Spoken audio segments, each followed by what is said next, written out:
Welcome to the Threat Show, powered by Fletch. It's easy when there is a security vulnerability or downtime or whatever for all of the idiots on Twitter to take over and start complaining. And I think actually a company coming out and saying, look, we do everything that we can to add value to our customers, to our users, but we're human beings and no software is perfect. And every so often, we're going to walk into a really clear window and that's completely fine. And I think when you do that, what it does, it humanizes it. It takes the air out of the critic's wings. It builds a much closer connection between the company and the audience. Hi, welcome to the Threat Show. I'm Darian Kinlan, VP of Technology at Fletch. My usual co-host, Chris Wilder, unfortunately can't join us this week, but rest assured we'll see him again in future episodes. Joining me this week is my special guest, Jono Bacon. Jono is a leading community and collaboration speaker, author, and podcaster. He's the founder of Community Leadership Core, an accelerator that develops industry-leading community engagement and growth via personalized training, coaching, and accountability, all tailored to your company's needs. He's developed a keen interest in technology early on, particularly after being introduced to open source by his brother in 1998. And this passion led him to various technology communities and later to OpenAdvantage, a government initiative providing open source training and consulting. He has an impressive career path, having served as director of community at GitHub, Canonical, XPRIZE, and OpenAdvantage. At Ubuntu, he led community strategy for one of the most popular technology platforms in the world, growing it into a community of millions of users. Jono has authored People Powered: How Communities Can Supercharge Your Business, Brand, and Teams, and The Art of Community books. He's also written extensively for publications including Forbes, Fortune, O'Reilly, Radar, and more. And he's a regular keynote speaker at community management and organizational leadership events. Wow, welcome to the show, Jono. Thank you. That's one heck of an intro. You need to move into my house. Could you say that to my friends who come over? I can leave it as a voicemail recording for you. You make me sound good. The reality, I think, is less impressive. No worries. Well, later on, we'll be talking with Jono about his insights on community building and cybersecurity, crisis communication, and getting people to be more collaborative and think outside the box. But first, let's run through the numbers for this week's trending threats. And it's kind of surprising what we found. Last week on our show, we covered a bit of a spike in activity. This week, it's actually a little bit of a lull. And that's not to say that nothing's happened over the past week, but compared to the week in the middle of Memorial Day weekend, we had a ton of activity, and it kind of shows with the numbers. But if we double click into this, even though we're net down by about 11 major threats, there was a lot of activity, mainly around major threats that have transitioned from being emerging, where one or two outlets were covering it, to more than four that's now essentially mainstream. We did have a number of threats that went inactive, meaning we haven't seen anything new from them over the past month, effectively. But when we look at what was interesting over the past week, we found that there's actually a number of different vulnerabilities spanning major products, platforms, and even a supply chain issue. So let's get into the details. This week marks Google's third zero day for the year, and it's a big one. This is another remote code execution vulnerability that Google has since patched. If you go in and update your browser, it's likely the update will get pushed to your system. You just have to restart Google Chrome on a regular basis in order to remain up to date. But the tough thing is that there's already been confirmed evidence of exploits in the wild related to this vulnerability. So definitely want to patch this soon, and mainly because this is now going to be popularized and used by a number of different threat groups, even cyber criminal groups, now that the details of the vulnerability have been disclosed. So when we talk about the types of zero days that we've seen from Google Chrome in the past, 3 is actually smaller in this time frame compared to last year. Does that mean we'll probably see another 3 0 days for Google Chrome, or maybe more? It remains to be seen. We'll know once we wrap up this year accordingly. Next on our list is actually another vulnerability related to a file transfer service, not Accellion, but a different vendor called MOVEit Transfer by Progress Software, formerly called Ipswitch. There is a SQL injection vulnerability within that particular on-prem appliance that's designed to share files or content securely across organizations. Unfortunately, the Clop ransomware gang, also known as TA505 or Fin11, I think Microsoft refers to them as Lace Tempest, but they've actually successfully compromised multiple different organizations, including British Airways and the BBC, specifically using this particular vulnerability. And they did it over Memorial Day weekend. Surprise, surprise. We're still understanding the fallout from this activity. Hundreds of different organizations are impacted by this. CISA has already released an advisory saying if you have and use this particular technology, definitely patch as soon as possible. We'll understand more of the effects of this in the next couple of weeks, potentially month, as the demands and disclosures start coming out. But essentially, this is kind of a wake-up call for a lot of small, medium-sized businesses that use any sort of file transfer systems. Definitely want to make sure that those systems are protected, secured, and patched on a regular basis. Third on our list, we talked last week about vulnerabilities related to Zyxel, specifically one particular vulnerability involving remote code execution. Unfortunately, this week, there's now 2 additional vulnerabilities also related to remote code execution. So if you have not patched this particular equipment yet, definitely want to do so as soon as possible. Is this the end of it? Are there more? Chances are we might see 1 or 2 additional ones. So don't be surprised if you have to patch this equipment multiple times. You might want to consider just removing it, replacing it, if that's untenable in your organization. And last on our list, a research team over at Eclipsium discovered that there was a supply chain vulnerability related to Gigabyte motherboard manufacturer. Specifically, a number of different Gigabyte motherboards have an auto update system that's designed to keep your firmware on these devices up to date and secure. Unfortunately, though, the update mechanism downloads those firmware updates over the web through HTTP, not HTTPS. That allows an attacker to slip in malware and potentially trick your Windows system into running that code as administrator or root. This is pretty bad. It's pretty serious. It affects used to be 270. I think we're now up to 406 different motherboard makes and models. Thankfully, Gigabyte has released firmware updates to solve this problem. Unfortunately, though, it's going to be a painful process of going through and identifying, okay, which motherboards do you have in your organization that are manufactured by Gigabyte, and then applying those patches accordingly. Unfortunately, though, if you don't apply the patch, it's only a matter of time before cyber criminal elements will use this to compromise your infrastructure. So definitely be safe out there. And that kind of wraps up our trending threats of the week. Now, I'd like to have a more deeper conversation with our guest speaker, Jono. So we've covered a number of different threats, not only this week, but in past weeks. I think one of the biggest questions that small, medium-sized businesses struggle with is how to best communicate to their communities of customers when they get breached or compromised. How do they provide assurances, but not necessarily try to set unrealistic expectations about what the issues are and what they're doing to resolve the problem? So from your perspective, what are some of the best tips and strategies that you can think of that would help a small, medium-sized organization assure their customers in a way that makes sense and is realistic from a crisis communication standpoint? Yeah, it's a good question. I mean, the way I tend to think about this is that as a general philosophy, sunlight and safe sunlight is always the best disinfectant, right? So the more open you are with your audience, the better. Obviously, I think within the context of security, you want to make sure that you are not disclosing a vulnerability until a fix is available and you can distribute that in a safe manner. But in terms of how you communicate outwards, I think an inspiration for this, while it's not specifically related to security, it's more related to downtime, is actually from GitLab. So back in 2017, I think it was, GitLab had a pretty major outage. One of their engineers basically fat-fingered an update and everything went down. And they went through multiple layers of backups and nothing was working.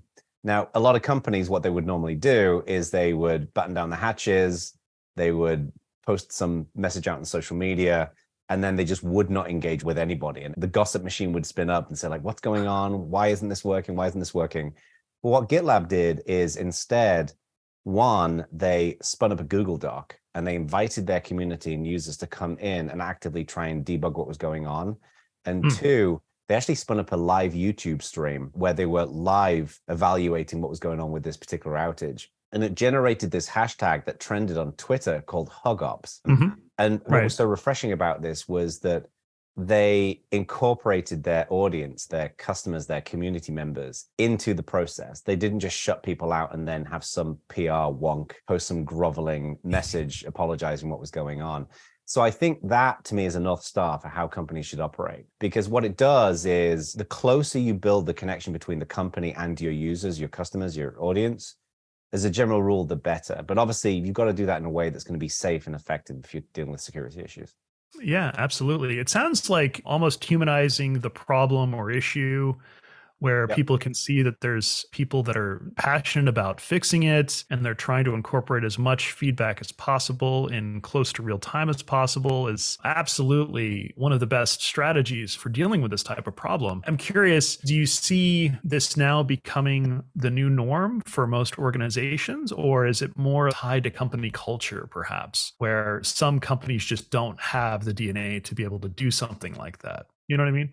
Yeah, I don't think it's becoming the norm, but I think it is changing. When we look at the incentive model for different groups inside of companies, they're anchored in different areas that can resist this kind of thing. So for example, one of the things I say to members of the community leadership core, to people who I've worked with, is never ever put a lawyer in front of a creative process, right? Because lawyers by definition are incentivized by risk mitigation.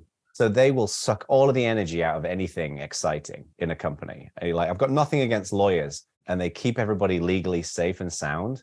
But if you're trying to do anything creative, don't let a lawyer in the room. Keep them out of the room. And I think it's the same thing in some cases with PR folks, is that the amount of companies who I've worked with in the past where there's an appetite, a senior leadership appetite, and certainly for the ground troops as well, just to be honest and real with people. And then you get some PR folks who'll step in and say, well, basically they're incentivized to control the message. And I think when you don't control the message, you actually open up oxygen for people to feed into the process. I think this is going to naturally change, because I think that we're living in an era now where young people have grown up not only with the internet, but also grown up in a world of social media where, you know, years ago it was, if you had an issue with a company, you call a 1-800 number. Now it's completely normal to be able to interact and engage with people on social media. And I think that changes the dynamic that people have with companies. So I think it's going to change, but there's going to be some hard lumps swallowed before we get there. So, yeah, I mean, the internet has, in many cases, like a memory that spans forever, right? Yeah. And one of the artifacts of that is really around accountability, holding people, companies accountable for what they've done, what they said they were going to do. And that's really hard. And a lot of organizations haven't quite adopted the model of, hey, we got this wrong. Yeah. And here's what we're doing next to improve it. I think when we talk about crisis communication specifically, it feels like there's a big push to not disclose that something was wrong to begin with, rather than just acknowledging, hey, this bad thing happened. Yeah. And now here's what we're doing next, right? You don't just end it with this bad thing happened. Sorry. Yeah. You know what I mean? It's interesting you say that, because one of my core beliefs in how you build companies and how you build communities and just how you build anything that human beings are going to consume and use is to break down the power dynamic, right? So in every room, virtual or in person, there's a power dynamic, right? So, I mean, a good example is this show. Like, you have the power because you're the host of the show, and there's a natural power dynamic, and that's going to influence and change the way in which we have a conversation. But before we started recording, you made it very clear, like, I want this to be a very open conversation. So it equalized the power dynamic. It's the same thing when people go for a job interview, like the person who you want the job from has got the power in the room. And I find that when you equalize the power, what it does is it takes the stress level down. So for example, when I'm working with folks and they're building communities, the natural inclination around the power dynamic is that, oh, the person, the community manager, the DevRel person, whoever it might be, who's facilitating the community, they have the power. They're responsible for making this an environment that is going to be useful for folks. And what I say to those community managers, DevRel folks, is to go out there into your community and say, look, my responsibility here is to make this a space that's valuable for everybody, a place that is rewarding, where you're going to learn a ton of stuff, where you're going to be able to solve problems, that's very inclusive, all of those different pieces. but to say to your audience, but I can't do this alone. The only way in which I can do this is if you feed into the process. So what you're doing is you're saying, I have this power, but what I'm doing is I'm equalizing it across the group. And you have to play a role if you want this place to be effective. And I actually think the same thing needs to happen in companies, where it's easy when there is a security vulnerability or downtime or whatever for all of the idiots on Twitter to take over and start complaining. And I think actually a company coming out and saying, look, we do everything that we can to add value to our customers, to our users, but we're human beings and no software is perfect. And every so often, we're going to walk into a really clear window, and that's completely fine. And I think when you do that, what it does, it humanizes it. It completely mitigates a lot of the criticism in many ways. It takes the air out of the critic's wings. But what it does is it builds a much closer connection between the company and the audience. That makes sense. So from your perspective, when an organization decides to invest and build a community for a variety of purposes, what are some of the things that you look for to kind of measure the success or impact of that community? I'm of the view that with every question, there's always like a philosophical layer and then a really practical layer. The philosophical layer here is, to start with, is that to me, what a community is it's a group of people. It's a network of minds. And a successful community will get all of that insight, that expertise, that talent out of that collection of brains and put it into a space that people can consume. So if you've got a company and you've got 20 people who work for your company, you're essentially renting those brains out, right, by paying your staff members. And you can tap into those brains and that experience. When you build a community, you're not limited to those 20 brains. You can bring in hundreds of potential community members and get all of that insight out. So getting all of that out into the ether becomes a really valuable place. So the ultimate success of a community is achieving that. It's getting all of that insight and expertise and creating the incentive model to get it out into a shared space where people can benefit from it. And the most rewarding communities in the world do that. So that's the philosophical layer. But to do that, fundamentally, what you have to do is you need to make that community super valuable. And one of the challenges that a lot of companies have is when they try to build communities is, one, they start with evangelism. They go out and they hire an evangelist, and many of these folks are super talented, and they go and go to events and create content, do social media and things like that. But then what happens is you bring all these people to your front door, but if you don't have a really natural, value-centric onboarding, then you lose those people. It's one of the reasons why you find Discord channels with a couple of thousand people in there and no one's talking. So to me, the tactical way in which you do this is, before you even do any of the evangelism, is you design, like how there's the first 90 days book and people do 30, 60, 90-day plans. You do something similar for your community where you basically say, what do I want the first week to look like? And you over-engineer providing value to your new members in a way that's super low friction. So let's say you're a security engineer. What are the pain points that security engineers are dealing with? Well, how do they manage the work that they're doing with engineering teams in the company? How are they dealing with their bosses and stakeholders? There's been a bunch of tech layoffs. They may be worried about their job security. When we start resolving those pain points, and you do it multiple times, multiple touch points at the beginning of that journey, it eases that journey into the community. So I look at the performance of those initial onboarding moments, and you can actually do a lot. You can automate a lot of this with email and other things. But then the overall major metric of success is that 1 in 5 members of your community should be active. So that's going to be replying, posting, clicking on those silly little emoji icons, those kinds of things. That 1 in 5 people, 20%, is the general industry norm for engagement. But that is 20% of the people who are actually showing up and looking at your community, your Discord or your forum or whatever. So right. And do you see the strategies being different for a community that's built for, let's say, external customers versus communities that are entirely internal, just for internal employees, perhaps? There's kind of 2 layers to that. I think that the way in which you incentivize and excite human beings to feed into a group space, if you will, is largely the same. Without being overly critical of the human condition and all of our many and varied differences, we are basically bags of blood and bones that were incentivized by adding value to our own lives with the least amount of friction and assuring security for ourselves. So the incentive model around how you get people participating is relatively similar. I tend to use a lot of the same techniques with companies. I've worked with companies like Samsung, Deutsche Bank, Huawei, Santander, in building these kinds of internal communities. And the mechanics are largely the same. The difference is the power dynamic inside of a company is way different, because you've got the senior execs who in many cases are yes, we should have all of our people collaborating and engaging together. And the troops on the ground, yeah, this would make my job way more fun and engaging. But then you've got that meaty middle management layer who've got all of the responsibility, none of the resources. So they're kind of put in this awkward position where they have to deliver on this. And what it 9 times out of 10 comes down to is if you can get that middle management layer on board and you can get them feeding into building out your community, you'll probably be successful. But the big elephant in the room, this raging elephant in the room is, okay, if you've got this internal community, if someone takes an hour in your internal community, that means they're not spending an hour on their to-do list. And are you actually okay with it when the rubber hits the road? And that is the thing that if you can crack that nut, then internal communities are usually pretty successful. So makes sense. And do you have a particular philosophy or approach to how organizations should manage misunderstandings or misinformation that might be discussed on their platforms and the community platforms? Is that a concern at all? yeah, I think there's a couple of pieces to this, like the misinformation or people just being overly critical or misrepresenting something that's going on.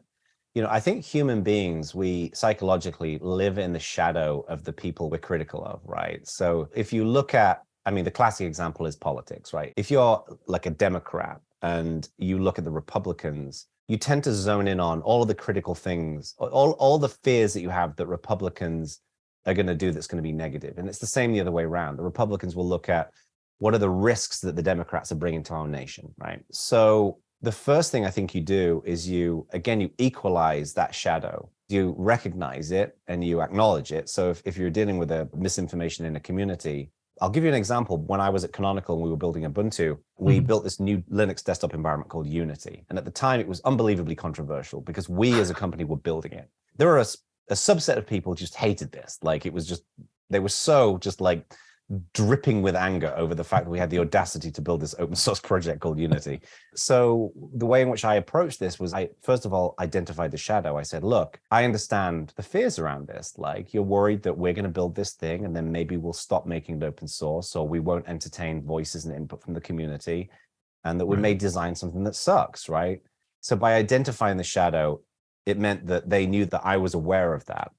Right. But then really just zoned in on one, correcting the record, and then two, is really expecting accountability from the person who's being critical.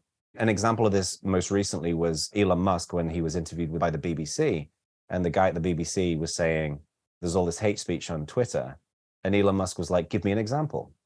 And he couldn't come up with an example. And we have to do that. We have to say, okay, I'm willing to entertain this criticism, but give me concrete specifics so we can actually have a conversation about it. The worst thing to do is to just say, oh, those people are stupid, or we're just going to ignore them, because that's just a pathway to failure. Right. So it sounds like active engagement, communication, trying to build a bridge, trying to be as transparent as possible are all ways to kind of address this so that it not only assures the critics of what you're trying to accomplish, but also assures maybe third-party bystanders who are just looking at the communications going back and forth. Exactly. It's funny you say that, because that to me is a key element of this. Is you're not dancing in your room by yourself, you're dancing on TV in front of other people. So you're going to want to make sure that it's not just how you engage, it's the optics of how you engage as well. One of the other things I'll say real quick, because I think this is important for society, is I think the first thing we have to do as well is look at the intentions of the human being.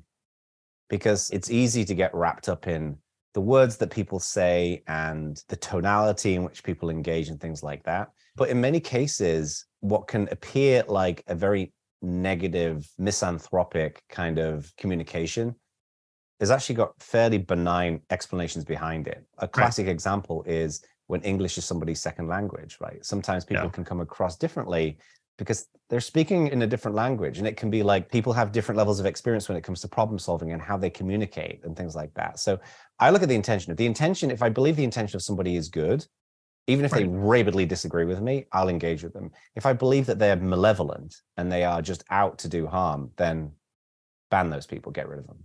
Makes sense.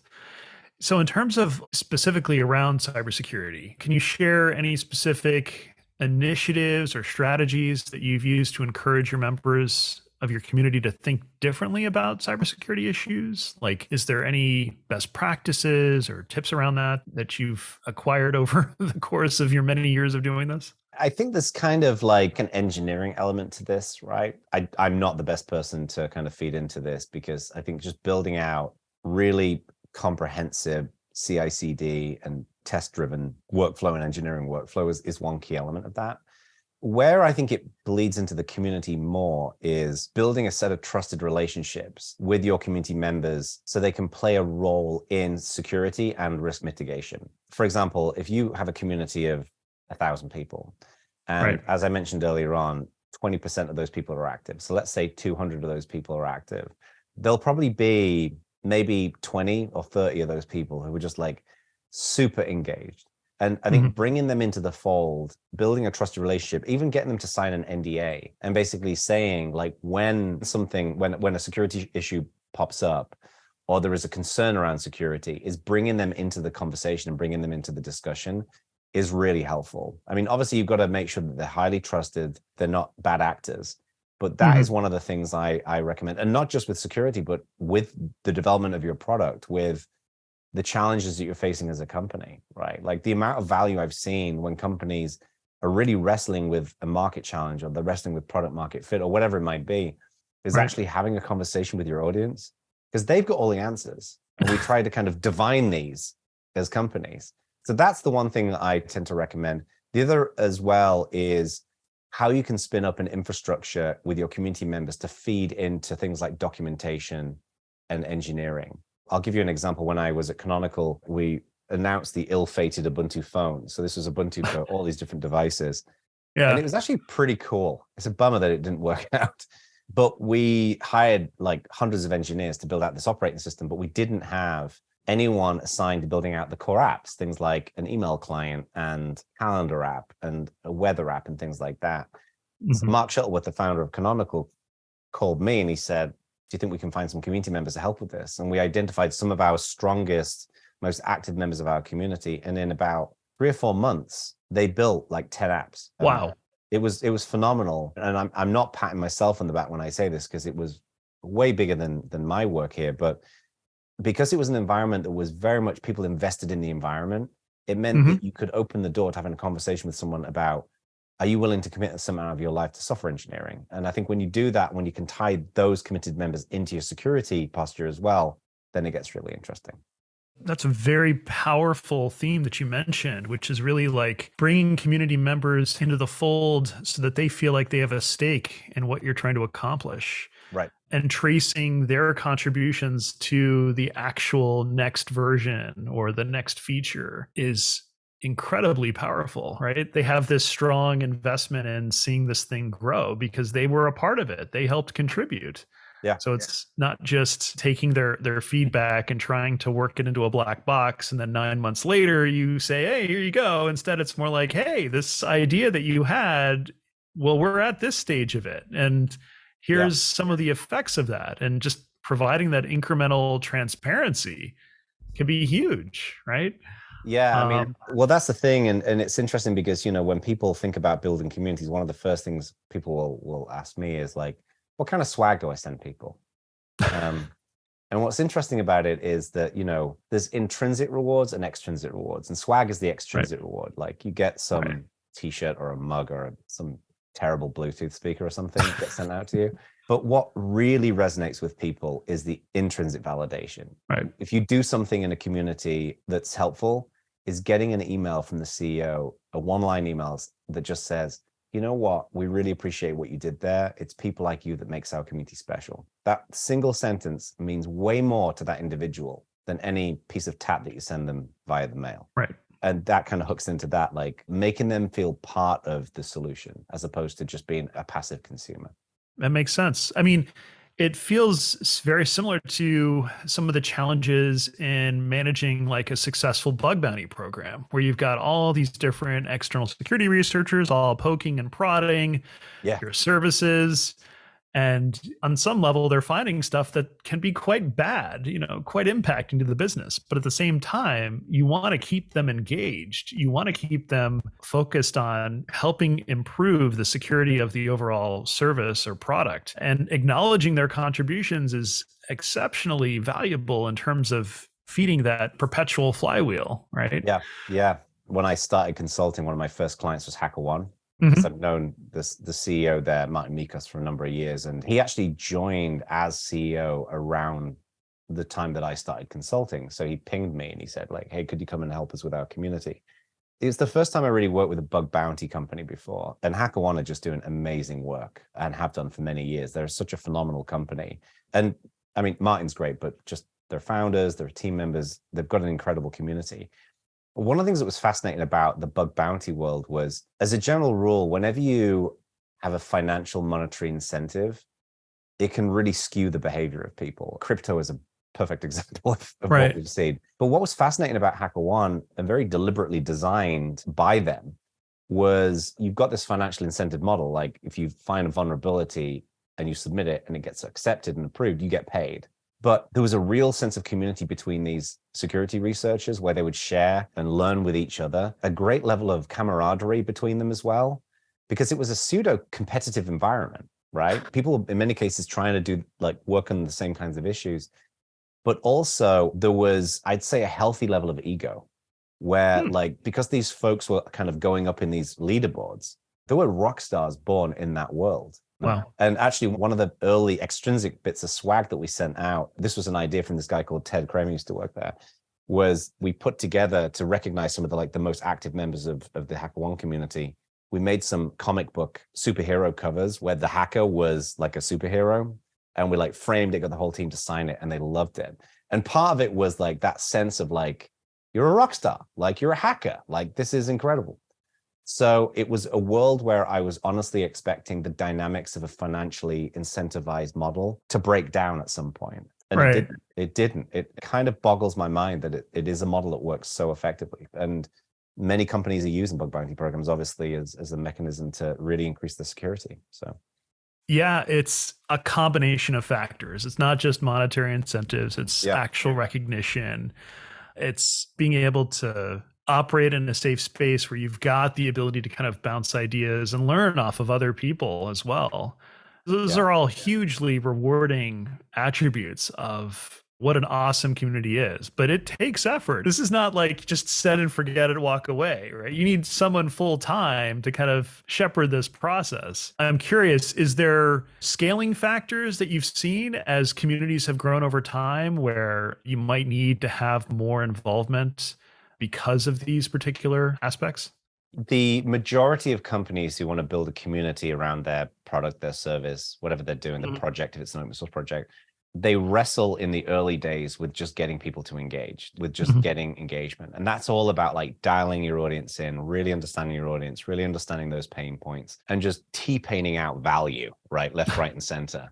And the analogy I would have here is Netflix, right? If you open up Netflix, it's the same 5 TV shows over and over again. You're never going to open it up again. Like the reason why I use Netflix is not because it's Netflix. It's because of the content that's in there. So frankly, a lot of communities are just dull as dishwater. They're just a bunch of Q&A, and there's no reason for someone to go back. So a lot of the early stages of a community is really focused on that. And the good news is that you really only need one person to kind of facilitate and grow that kind of like to zone in. You need a good person. And that's what I do with the community leadership core is I help companies who invest in building communities get the best possible results through coaching and training, whatever else. But as a community grows, as you get more and more people in there, you do face a unique challenge in you're dealing with scale. So it's tempting to put boring, less personable kind of workflows in place to deal with scale. Like instead of someone joining a community and their first interaction being with a human being, that it's with a bot and they have to go and fill out a type form to get started and stuff like that. And it's a challenge that the probably 1%, 2% of communities have to deal with, because most people don't deal with that level of scale. They deal with enough where they can handle it with 1 or 2 or 3 community managers or DevRel folks. But when you get to, like we had this in Ubuntu, I mean, we had hundreds of thousands of people actively participating. And it was a great problem to have, but a stressful problem to have. But I don't think that's something you throw bodies at. I think that's something you throw really thoughtful workflow at. And that's where you include your community in doing it. So it's not like go and fill in this boring type form. It's how can we architect a really natural journey to deal with that instead of just making the friction on the side of the community member. I think to your point, unique, valuable content plays a big role into getting people to engage consistently. Yeah. And that's not easy, right? Yeah. It's getting easier with generative AI is really helpful here with the content piece. But the one thing I would say to everybody watching this is do not use things like ChatGPT to just spit out content without any context. So a lot of people are doing this where they're saying, hey, go and write me a 1,500 blog post about, chickens or whatever. And you get kind of meaningless, vaguely passable drivel. Right. But if you, for example, take a transcript, this is what I do. I take a transcript from a video of me answering a question or a YouTube video or something like that, feed that into ChatGPT so it learns about what you actually said and then use that to reframe the content. That's incredibly powerful. So yeah, no, it can be very helpful, especially if your audience learns and consumes content in a variety of different ways. Absolutely. Yeah. Well, Jono, thank you so much for your time today. It's been an absolute pleasure talking with you about all of these corresponding issues. I think I've learned so much just in the short time we've had a conversation here. Thank you. It's been a pleasure. Appreciate having me on. So to our audience, thank you again for tuning into this week's episode of The Threat Show. Starting next week, we'll be taking a brief hiatus from our normal schedule, a summer break, if you will, paused until after the July 4th holiday. But not to leave you all hanging, we'll be releasing our best of video series during this pause, cliff notes and highlights of past episodes split by theme over the show's first 33 episodes. Starting next week, our theme will focus on understanding and defending against social engineering attacks. We'll be resuming our regular format starting the week of July 11th, and we'll go over changes we saw to the threat landscape while we're out. In the meantime, have a good few weeks and stay safe out there. Thank you all for listening. Thank you for tuning into The Threat Show. If you enjoyed the show, subscribe to us on YouTube, give us a 5-star review on Apple Podcasts, and interact with us on Twitter @thethreatshow. Also, be sure to subscribe to Fletch's interactive newsletter and Trending Threats app to go deeper into the stories we discuss and the threat index. Be sure to stay tuned to stay ahead of threats.